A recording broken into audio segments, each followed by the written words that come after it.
A Silvia é guia de turismo e é uma grande especialista em toda a história de Israel. A gente vai ter uma conversa com ela aqui direto do Museu do Holocausto sobre um pouco dessa história, da história do Holocausto, da história do nazismo e um pouco da história de Israel. Eu tenho certeza que vocês vão gostar dessa entrevista feita direta para o canal da Infinitur.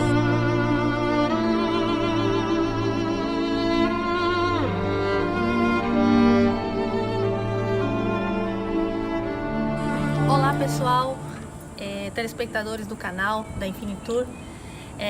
Nós estamos aqui nessa manhã, nesse dia de sol, no Museu do Holocausto, e nós podemos abordar um pouco dos temas sobre o Holocausto. Então, para nós entendermos um pouquinho do Holocausto, obviamente que o Holocausto é um tema muito complexo, é um tema muito profundo, aborda vários elementos, várias questões, mas sem dúvida nenhuma, para nós entendermos o Holocausto, que se deu lá em 1939, com o começo da Segunda Guerra Mundial, nós precisamos voltar no tempo, não é? E essa volta no tempo vai até, na realidade, com Roma, quando Roma então destrói o templo em Jerusalém e começa pouco a pouco a expulsão dos judeus de Israel, que termina na diáspora dos judeus. E os judeus se espalham então por todo o mundo.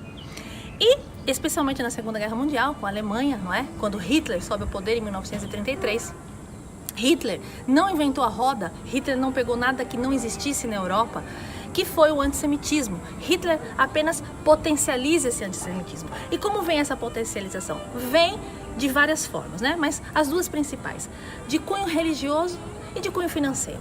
O cunho religioso por quê? Porque desde a expulsão dos judeus, passando pela Idade Média, pela Inquisição, os judeus sempre ficaram estigmatizados como aquele povo que não creu em Jesus, ou deusídia, ou seja, que matou a Deus dentro da concepção cristã da coisa, não aceitou Jesus como Messias, não aceitou Jesus como Filho de Deus e ficaram estigmatizados como um povo incrédulo.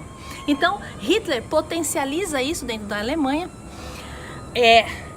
também pela questão financeira, que a Alemanha vinha totalmente derrotada da Primeira Guerra Mundial, o Tratado de Versalhes, enfim, N fatores, e aquilo vai potencializando esse antissemitismo, tanto que em 1935 Hitler faz as leis de Nuremberg, que são as leis raciais, que definiam quem eram os judeus, o que os judeus podiam ou não podiam fazer, os alemães não podiam ter relacionamento com os judeus, enfim, e a coisa vai crescendo, vai tomando corpo cada vez mais, não é?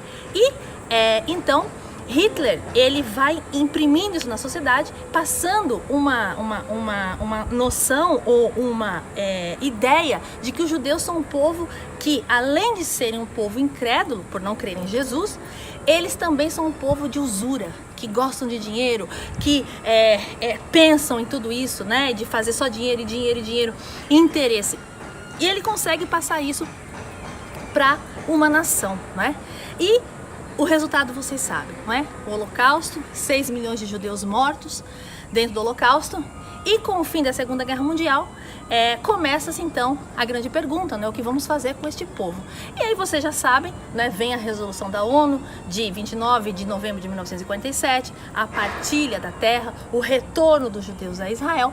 E qual é o propósito do Museu do Holocausto? O propósito do Museu do Holocausto é para que isso nunca mais venha a acontecer.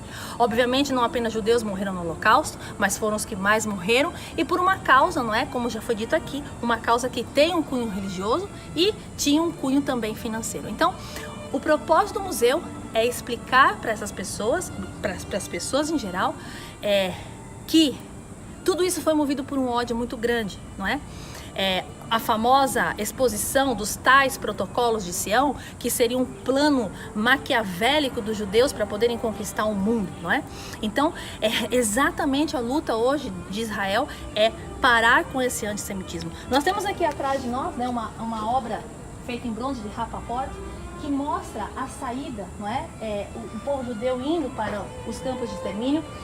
E vocês podem ver ali atrás, tem os cascos dos soldados alemães, que na representação de Rapaport, eles não têm rostos, não têm rostos, por quê?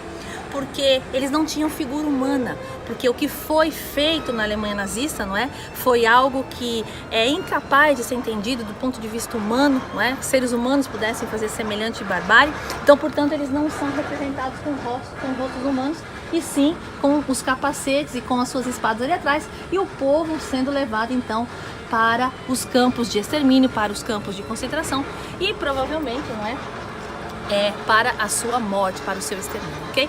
Então, gente, é isso. A importância do Museu do Holocausto para que nós possamos parar, não é? Com a questão antissemita, com a questão de que toda essa ideia que foi passada de antissemitismo, para quê? Para que isso não volte a acontecer, não é? Ou seja, porque ódio gera ódio e ódio gera morte. Então, o Museu do Holocausto fica aqui em Jerusalém, está aberta a visitação, e eu espero que um dia você possa vir para cá para conhecer essa história tão importante, né, da humanidade, e que nunca mais isso possa acontecer, não apenas com judeus, mas com todo e qualquer povo.